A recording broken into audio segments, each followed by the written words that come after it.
Hello again. I'm Alina Polyakova, President and CEO of CEPA. The theme throughout today has been democratic resilience and the urgent need for transatlantic democracies to work together in the fight against authoritarianism. Together, we must not slip into transactionalism that will eventually lead to accommodation of autocracy and repression. Today, the battle for democracy, the battle for freedom, is being fought across the world and on European soil. Brave individuals, activists, journalists, and political leaders fight back every day against insurmountable odds. They risk their freedom, their safety, and their lives. They remind us that we can never take democracy for granted, because democracy isn't an end state. It's won and sustained through a daily struggle. CEPA has been honored to recognize the courage of these brave individuals with our Freedom Fighter Award. Freedom fighters embody the spirit of democratic resilience. With this award, CEPA recognizes those who go above and beyond the call of duty, who speak truth to power and inspire others. And no one embodies the spirit more than the women of Belarus, whose courage and fearless determination to protect against fraudulent elections in their country captured the imagination of the world. While Belarusians from all walks of life joined the protests, it was groups of women who led the struggle. It was women whose faces were seen and whose voices were amplified around the world. They held flowers and the flag of the Belarusian People's Republic at weekly protests, even as they risked arrest, harassment, and beatings by security forces. Despite the profound risks, they were never deterred.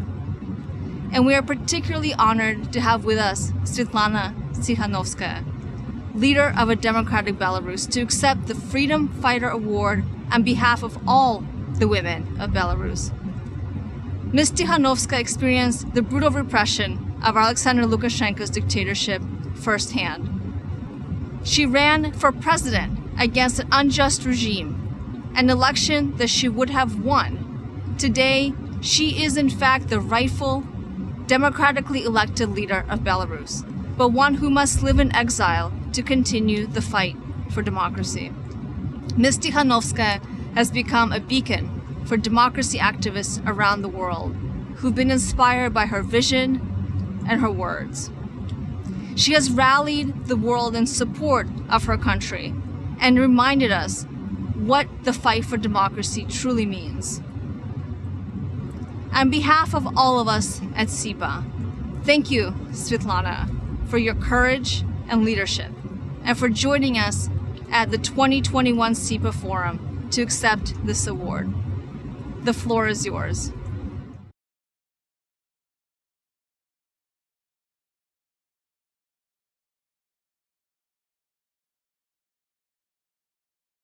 Ladies and gentlemen, dear friends, I'm profoundly honored to receive the Center for European Policy Analysis Freedom Fighter Award on behalf of Belarusian women.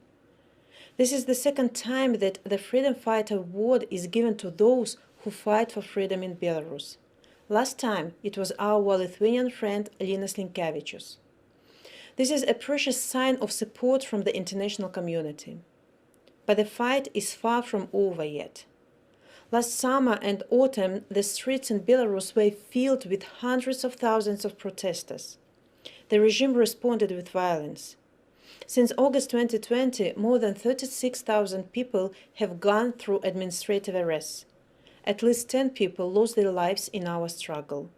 And 0 investigations into policy brutality have been launched. My country has turned into a big prison where the whole nation is daily abused by a bunch of armed rogues. But our unquenchable desire to live in a free country didn't go anywhere. No policeman's baton can beat this out of us. Belarusians protest in the ways available to them, and even those unfairly imprisoned are defiant even behind prison bars. Let me illustrate this with the example of one special Belarusian woman, Volga Zolotar. She is my age, and she is a mother of 5. Last summer, she became a leader of her neighborhood community in Minsk. She organized evening courtyard gatherings for her neighbors to drink tea, listen to music, and talk about news. The regime considered it a crime. In March, Volga was arrested when she was taking her 10-year-old daughter to school. She was accused, and I quote, of organizing an extremist group. Investigators beat her to make her confess the crimes she didn't commit. She's a person of strong faith, but she wasn't allowed to see a priest for 2 months. But despite the 6 months in prison, Volga's will is not broken. She walks out with her cellmates and writes letters to her kids. In her letters she writes, "However tall and strong the walls are, I still feel free. I have a clear conscience and a loving family." Despite the pressure, she doesn't cooperate with the investigation and does not confess to the untrue allegations.